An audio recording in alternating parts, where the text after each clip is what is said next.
You keep hearing these four-letter labels, LLM, LRM, VLM, VLA. They sound like alphabet soup, but they're actually one neat family tree, each one adding a single new power to the one before: language, then reasoning, then vision, then action. Get the tree, and a dozen confusing model names suddenly fall into place. Let's walk it and see exactly where Alpamayo-R sits. It starts with the LLM, the large language model, the base of everything. At heart, it's a decoder-only transformer that does one humble thing: predict the next word. You give it: the capital of France is. It tokenizes and embeds those words into vectors, runs them through a stack of transformer blocks, the very self-attention and feed-forward blocks from Chapter 4, and out comes the next token: Paris. Train that on trillions of words with that single objective, and something remarkable happens. Grammar, facts, translation, even code all emerge, none of them ever taught directly. And it produces text one token at a time, in a loop. Everything so far, the whole context window, gets fed into the transformer. It runs query key value attention through all its layers and outputs a probability for every possible next token. One gets selected, appended to the sequence, and then the whole thing is fed back in to predict the token after that.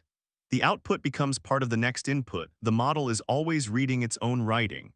That's autoregressive generation, each new token conditioned on all the tokens before it. And keep this in mind: Alpamayo-R generates its reasoning the very same way. Now add the first upgrade and you get an LRM, a large reasoning model. Same transformer, but trained to think before it answers. Give it a hard question, and instead of blurting an answer, it first generates a hidden chain of thought working through the steps, checking its units, catching its own mistakes, and only then commits to a final answer. It's the difference between snapping back a guess and showing you're working. That deliberate thinking is spent at inference time. And the trick that makes it work: reinforcement learning rewards it only when the final answer is correct, so it learns to genuinely reason, not just recite. Think 0103 DeepSeek R1. Now give the model an eye and you get a VLM, a vision language model. Now it can see and talk about what it sees. Look at the flow. The image and the text question both start out human-readable, so each is first turned into tokens. A vision transformer turns pixels into vision tokens, and a tokenizer turns words into text tokens. Here's the key move. Once both are tokens, the model treats them as one single stream. It doesn't care which came from a camera and which from a keyboard. It emits output tokens, which they tokenize back into a sentence like, "A white trolley blocks the lane." Image plus text in and text out, and everything in the middle is just tokens. And the final step: don't just describe the world, act in it. That's a VLA, a vision language action model. Notice the front of the diagram is identical to the VLM. The same image and instruction turned into the same vision and text tokens read as one stream. The change is at the output. Instead of emitting text tokens, the VLA emits action tokens, either discrete binned commands or increasingly continuous flow-matched motion, and those decode into a real driving trajectory: steer, accelerate, brake. Same input tokens, a different kind of output. The model that could describe the lane can now drive down it. Some examples are RT2, OpenVLA, Pi0, and Alpamayo-R. Now let's put all four side by side and the pattern jumps right out. Every row has the same shape. The inputs become tokens, a transformer reads them, and it emits tokens that turn back into an output. Only the two ends ever change. The LLM takes text tokens and returns text tokens. The LRM is the very same machine, except its output begins with reasoning tokens before the answer. The VLM adds vision tokens alongside the text at the input, and the VLA keeps those exact same inputs but swaps its output action tokens instead of words, which decode into a driving trajectory. Same core in the middle every single time. You're really looking at one model wearing four different hats. And Alpamayo-R is that bottom row, a VLA, with the LRM's reasoning folded inside. So step back and look at the whole tree, because the pattern is lovely. An LLM takes text and returns text, the foundation. Add a chain of thought and reinforcement learning, and it becomes an LRM that reasons. Add a vision encoder and connector, and it becomes a VLM that sees. Add an action decoder, and it becomes a VLA that acts. The key insight: each step keeps the transformer and bolts on exactly one new capability. Nothing is ever thrown away, the capabilities just stack, one on top of the last, all the way up to a model that can see, reason, and drive. So where does Alpamayo-R land? It's all of them at once. It sees like a VLM, its Qwen 3 VL backbone turns camera frames into tokens it can reason over. It reasons like an LRM, generating a chain of causation trace that asks why before deciding, trained with reinforcement learning. And it acts like a VLA, a flow-matching decoder emitting a smooth, continuous future trajectory. Every branch of the tree shows up in one model. Put simply, Alpamayo-R is a VLA that reasons about what it sees, the whole family tree, folded into one model. Coming up next, VLMs and the Qwen 3 backbone, vision plus language in one model. So how does Alpamayo-R actually see? Not with anything bolted on at the last minute, its eyes and its mind are the same network. It sees through a vision transformer and a powerful open model, Qwen 3 VL, that becomes both. Let's look at how vision transformers see the world and why NVIDIA built Cosmos Reason on top of Qwen. Here's the foundational trick. To a transformer, an image is just a sequence exactly like a sentence. You chop the camera frame into a grid of small patches. Each patch gets flattened. A 16 by 16 color patch is 768 raw numbers, then linearly projected into a fixed-size vector and tagged with a position embedding so the model remembers where it sat. Now each patch is a token: sky, sky, road, car, road. And the transformer reads them all at once, with self-attention, no pixel-by-pixel scanning. The same machine that read words now reads pictures, because an image has become a sentence of patches. And once patches are tokens, they do exactly what words did, they attend to each other, with the very same query key value attention from Chapter 4. So a wheel patch latches strongly onto the car body beside it, same object, and barely onto the distant sky. The beautiful part: no handcrafted features, no edge detectors. The model learns which patches belong together purely from data. Bolt that vision encoder onto a language model and you have a VLM. We saw the token mechanics last chapter. Pixels and words both become tokens. The model reads them as one stream and writes its answer back. What matters here is what a VLM brings to driving: world knowledge. Trained on billions of image-text pairs, it has already absorbed physics, cause and effect, and plain common sense. Exactly the understanding a driving model would otherwise have to learn from scratch the hard way. So before we open Qwen up, one quick question. How do you actually glue an eye onto a brain? There are 3 flavors and the choice matters. The first, and by far the most common, is early fusion. You run the image through a vision encoder, project those visual features straight into the language model's own embedding space, and prepend them in front of the text tokens, one long sequence, one self-attention pass. The model reads pixels and words side by side from the very first layer as if the picture were just more words. LLVA does this. Qwen 3 VL does this. The second is cross-attention, the flamingo recipe. Here the image never enters the text stream at all. Instead, you inject it at every layer through gated cross-attention blocks wedged between the frozen language layers. It's parameter efficient, you barely touch the original model, but the language model never holds image tokens in its own sequence. Qwen does not do this. And the third is native multimodal, the from-scratch route. Image, text, audio, video, all interleaved in any order, fed to one transformer whose every weight has seen every modality from day one. Gemini and GPT-4o live here. Maximum flexibility and maximum cost. Qwen 3 VL takes the first path and trains it jointly. First, the projector is aligned on image caption pairs, then the whole stack: vision encoder, projector, and language model is tuned end-to-end. So it's early fusion plus joint multimodal training, no flamingo-style cross-attention, and crucially, no training from scratch. It inherits a chinchilla-grade brain and teaches it to see, which is exactly where we're headed next. Let's open up Qwen 3 VL and look inside. It's 3 blocks in a row: an eye, a translator, and a brain. First, the vision encoder. It splits the frame into patches, runs self-attention, and turns pixels into visual tokens at native resolution and any aspect ratio. Second, the vision-language merger, a small connector that bridges seeing and speaking. It merges 2x2 patches to cut the token count to a quarter and projects vision into the model's word space. That merge matters. Fewer tokens means faster inference, which is everything in a car. And third, the Qwen3 language model itself, a decoder that reads visual and text tokens as one stream and writes the answer token by token.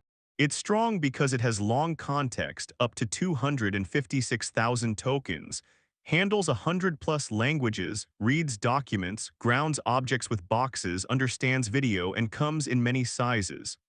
Cosmos Reason builds on a 7 billion class backbone, accurate, yet light enough for 99 millisecond inference. Now Qwen wasn't born seeing. It's grown in 3 passes, and the middle pass is the one that bolts on the eyes. Pass 1, base training. The Qwen3 decoder learns language from about 36 trillion text tokens, predicting the next word over and over. That's the brain before it can see. Pass 2, mid-training, the key step. First align just the connector on image caption pairs so pictures map into word space, then open everything up and pre-train on billions of image-text pairs, web, OCR, charts, video. Now the text model can see it's a VLM. And pass 3, post-training. Instruction tune and preference optimize so it follows prompts and answers cleanly. That finished VLM is exactly where NVIDIA picks up. They don't start at pass 1, they start here. But why reuse Qwen at all? Why not train from scratch? 2 words, the chinchilla law. Base training is governed by a scaling law, and it is the single most expensive thing about a model. The law says, for a fixed compute budget, your loss is lowest when parameters and training tokens grow together, roughly 20 tokens per parameter. Too few tokens and you've wasted the parameters. Too few parameters and you've wasted the data. GPT-3 was actually undertrained. Chinchilla hit the sweet spot, and Qwen3's base was deliberately data-saturated with thousands of tokens per parameter. Redoing that means buying trillions of tokens and millions of GPU hours all over again. So NVIDIA simply doesn't. They inherit a chinchilla-grade base and spend their budget where it matters, on physical world reasoning. And Qwen3 VL happens to be a remarkably good fit for driving, specifically. It does spatial reasoning, a 3D layout, relative positions, depth cues from flat images, which is critical for fusing multiple cameras. It handles multiple images natively, front, rear, and side cameras all at once, the way a driver checks every mirror. It has the long context to hold image patches, motion history, the reasoning trace, and trajectory tokens together. And it's simply a top-tier open-weight baseline. NVIDIA didn't start from scratch. They started from a model that already sees well, then upgraded it with physical world training. So how do you turn a generic VLM into a physical reasoner? On top of Qwen's internet-scale foundation, NVIDIA stacks 3 supervised fine-tuning stages, each one narrowing the focus, with reasoning distilled from DeepSeek R1. And the middle stage is the secret sauce. It's what separates Cosmos Reason from merely fine-tuning a VLM on driving clips. Before it ever sees a single driving scene, it already understands how the physical world behaves. Stage 1, Physical AI SFT. Grounded in physics on 3.7 million visual QA pairs across 6 domains, learning intuitive physics, object permanence, and cause and effect. Stage 2, Reasoning Distillation. DeepSeek R1, a 671 billion parameter teacher, generates long chains of thought, and Cosmos Reason learns to reach the same answers in far fewer tokens, because R1 itself is too slow for real time. Think of it as a brilliant but slow tutor training a quick student. And Stage 3, Driving SFT. Fine-tune on driving Q&A and 700,000 chain of causation traces, curated from 80,000 hours across 2,500 cities. The result, and this part is open weights, is Cosmos Reason 1, a 7 billion parameter reasoner ready for the trajectory decoder. So let's put the whole stack together. The Vision Transformer chops each camera frame into patches and turns them into a flat token sequence. Qwen3VL fuses those visual tokens with language so it can understand the scene and reason about it in plain words. Physical AI training grounds that reasoning in real-world physics before, during, and after driving. And the result is Cosmos Reason, a model that doesn't just pattern match, it reasons about why before it acts. Eyes that see, a mind that understands, one network doing both. That's the eyes and the mind of Alpamayo-R. Coming up next, VLA Evolution, how driving models got here. We know how a vision language model understands a scene, but understanding isn't driving, knowing a cyclist is there doesn't turn the wheel. So how does a vision language action model actually move? This is the story of how VLAs learn to act and why Alpamayo-R generates trajectories the way it does. Understand, decode, act. A VLA is just a VLM with one more box bolted on the end, and that box is the hard part. The VLM half is solved, it sees, it understands, it outputs tokens. But a car or a robot doesn't need tokens, it needs smooth, continuous numbers many times a second, steer, throttle, brake. And here's the tension at the heart of this chapter. A language model speaks in discrete tokens, but control is continuous. It's like asking a typewriter to draw a smooth curve. Bridging that gap is the whole story. The first idea, pioneered by Google's RT2, was wonderfully cheeky. If the VLM is already great at predicting word tokens, just make actions look like words. Take a continuous value, steer equals plus 4.2 degrees. Chop the steering range into, say, 256 bins. 4.2 degrees falls into bin 203, which becomes a token, Act 203. Now the VLM just predicts action tokens one at a time, autoregressively, exactly like generating text. No new machinery, no new training recipe. Driving as spelling. But wait, where do those action tokens come from? The vocabulary is frozen at a fixed size. So RT2's trick is to recycle. Look at the vocabulary. Common tokens like the and car are used billions of times, but the bottom few hundred tokens, weird fragments, rare symbols are almost never seen, so you overwrite them. Those bottom 256 slots get redefined as action bins. The embedding table doesn't grow at all, you're repurposing dead vocabulary. To the transformer, Act 137 is just another word, and fine-tuning teaches that recycled slot to mean plus 1.2 meters of motion. There's also a newer variant. Instead of recycling, append fresh action tokens and train new rows. Either way, actions become vocabulary.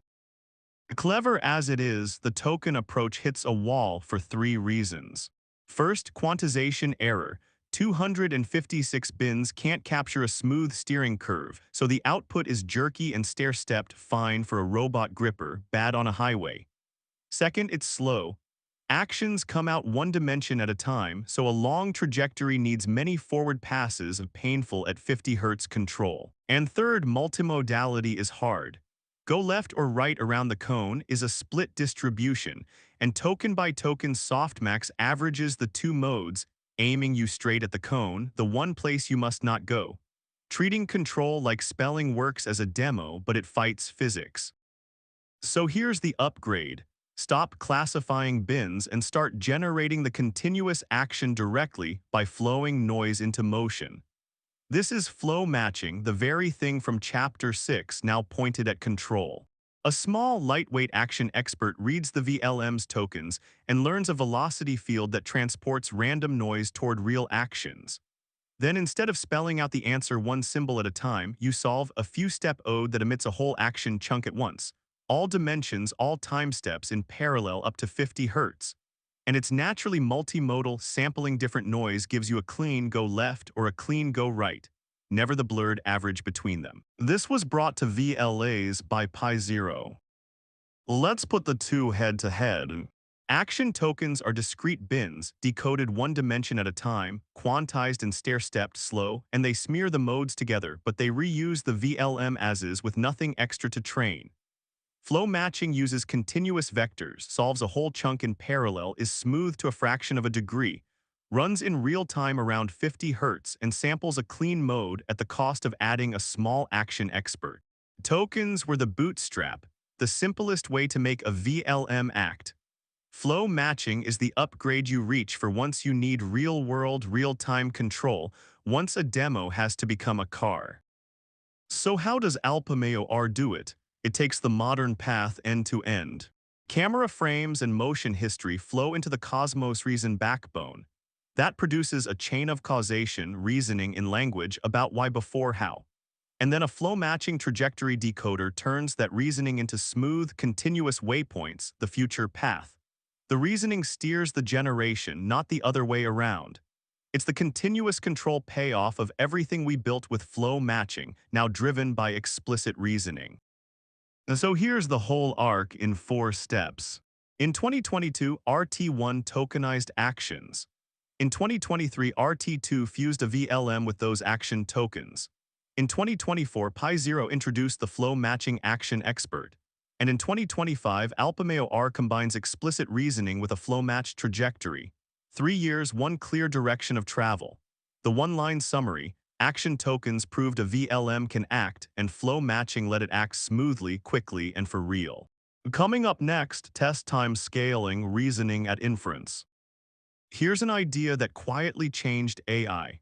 For years, we believed a model's intelligence was fixed the moment training ended.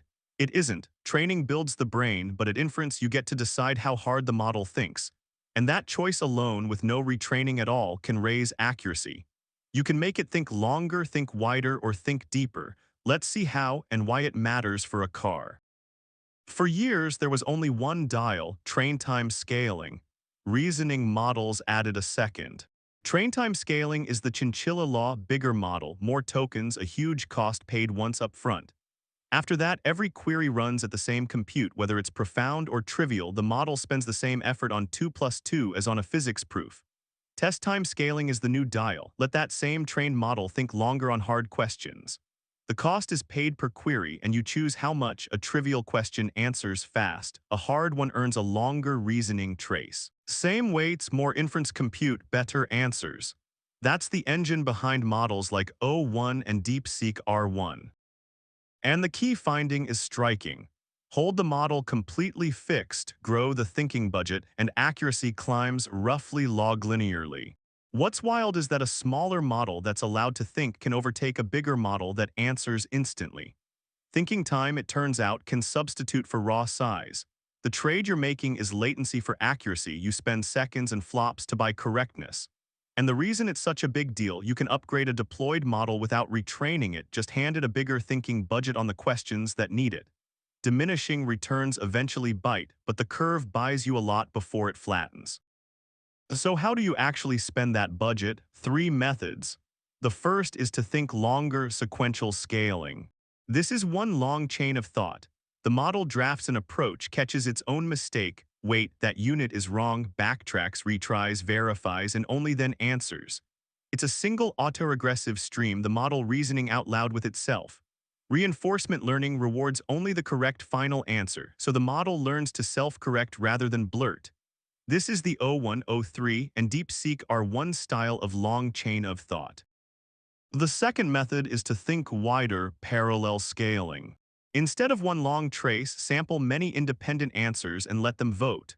Run the question 5 times, 4 say 42, 1 says 17, so the majority wins 42. A wrong answer is usually wrong in a different way each time, while the right one keeps recurring. That's self-consistency, cheap, no extra model needed. Or go a step further with best of n plus a verifier. Score every candidate with a reward model and keep the best. The lovely thing is the runs are independent, so they parallelize perfectly across GPUs. You trade width for latency, not depth. And the third method is to think deeper: search. Grow a tree of reasoning steps, score each step with a process reward model, and expand only the promising branches while pruning the dead ends. The way a chess engine explores lines and abandons bad ones. The process reward model is the key. It scores reasoning step by step, not just the final answer, so the search can steer mid-thought. With tree search, beam search, or Monte Carlo methods, this is the most compute-hungry option, but the strongest on truly hard problems. It's the generation verification gap at work. It's easier to score a step than to generate the whole answer right. Now here's the catch, and it's a big one. test time scaling trades latency for accuracy. But on the road, latency is hard-capped. The world won't wait while the car deliberates. A chatbot can happily think for 20 seconds. Alpamayo-R has about 99 milliseconds. Heavy tree search simply doesn't fit. So a R does three things. It distills the reasoning. DeepSeek R1 generates long traces offline, and Cosmos Reason learns to reach the same answer in far fewer tokens. It budgets the thinking. Spend the heavy compute in training and on rare hard moments, not on every control step. And it prefers parallel over deep, since parallel samples are latency-friendly. So a R inherits the reasoning power of test time scaling, but pays for it before the wheel turns, not during. And there's a newer twist worth knowing, where a lot of the latest research is heading. Instead of spending those hard-won reasoning tokens to emit the final action directly, the new recipe uses them to produce a high-level goal or target, and then lets a fast, low-level policy actually execute it. Picture the flow. The scene comes in, the model reasons its chain of causation, but the output of that reasoning isn't the steering and throttle. It's a compact target, yield, then take the gap, a goal waypoint. A lightweight policy then tracks that goal at high rate, and out comes the trajectory. Three things make this powerful. First, reasoning becomes the planner. A few abstract tokens carry the decision, not raw controls. Second, slow think, fast act deliberation sets the goal only occasionally, while the fast policy hits it every step, and decoupling those two rates is exactly what fits a 99 millisecond budget. And third, the goal is grounded and checkable. An explicit target is interpretable, so you can verify it's safe before the policy ever tracks it. In short, the reasoning tokens don't answer the question, they set the target. It's precisely how Alpamayo's chain of causation steers control. Reason to a goal, then let a fast policy hit it. Let's land it in one lines. Train time builds the brain once, a fixed cost per query forever after. Test time decides how hard it thinks about this question, longer, wider, or deeper. And Alpamayo-R keeps the reasoning but distills and budgets it to fit a 99 millisecond real-time loop. Put simply, training decides how smart a model can be, test time scaling decides how smart it chooses to be right now. Coming up next, BEV and the driving architecture, the bird's eye view and meta actions.